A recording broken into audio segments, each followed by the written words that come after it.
कमल बेटा, हम कल की ट्रेन से आ रहे हैं।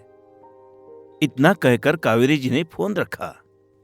कमल की पत्नी संध्या बोली, मम्मी पापा यहाँ क्यों आ रहे हैं? वो जानते हैं कि हम दोनों ऑफिस में जाते हैं, फिर भी यहाँ आकर हमारी दिनचर्या बिगाड़ना चाहते हैं। आपने उन्हें यहाँ क्यों बुलाया? कमल बोला, संध्या तुम कैसे बातें कर रही हो? वे मेरे माता पिता है और उन्हें यहाँ आने के लिए किसी की इजाजत की जरूरत नहीं, समझी? संध्या बोली, मैं सब जानती हूं वो यहाँ क्यों आ रहे हैं। इतने में कमल को ऑफिस से फोन आ गया और वो अपनी बात यूं ही छोड़कर ऑफिस चला गया। दूसरे दिन कावेरी जी और उनके पति सोमनाथ जी बेटे के यहाँ आ गए।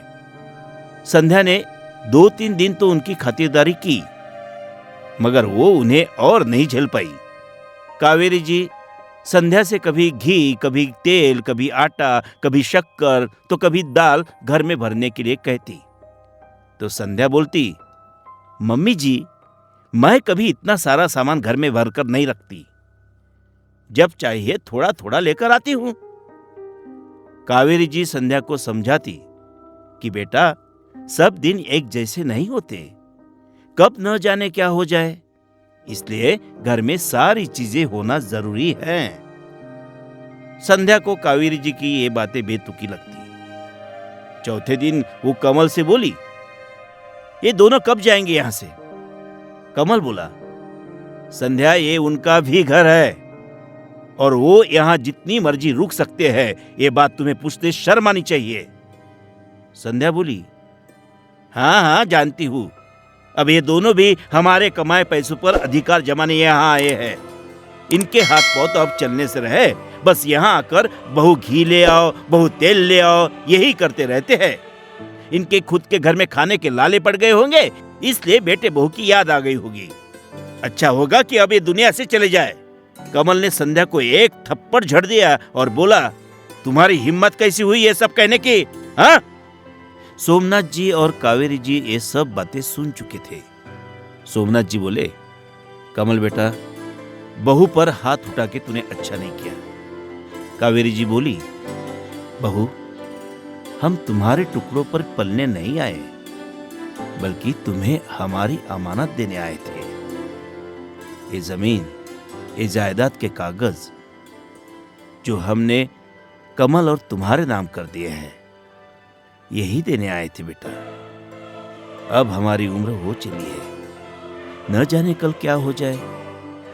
उससे पहले हम अपना सब कुछ तुम्हारे नाम करने और थोड़ा वक्त तुम्हारे साथ निकालने के लिए यहाँ आए थे। बस इतना ही था बेटे।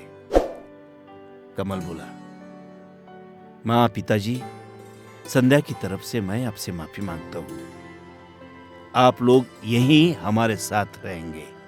मैं आप लोगों को इस उम्र में अकेले नहीं जाने दूंगा। और रही बात उन कागजों की, तो ऐसे 100 कागज आप पर कुर्बान है। ऐसे और 100 कागज भी आप मुझे देंगे ना, फिर भी मैं आप दोनों को यहां से जाने नहीं दूंगा। अगर आप संध्या एक अपशब्द भी और आपके बारे में बोलेगी ना, तो मैं उसको उसके घर भेज दूंगा, उसके मायके। लेकिन आप दोनों को मैं मेरे साथ ही रखूंगा। ये सुनकर संध्या का सिर शर्म से झुका हुआ था। वो चाहकर भी कुछ नहीं बोल पा रही थी। दोस्तों, अक्सर कई घरों में देखा गया है कि बहुएं सास ससुर को रखना नहीं चाहती और आए दिन अपने पति से लड़ाई करती है। क्या वे कभी सास नहीं बनेंगी? हा?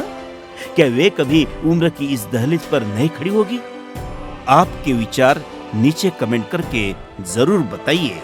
और ये कहानी अगर आपको अच्छी लगी है तो इसे ज्यादा से ज्यादा शेयर करिए और हमारे चैनल को सब्सक्राइब करिए।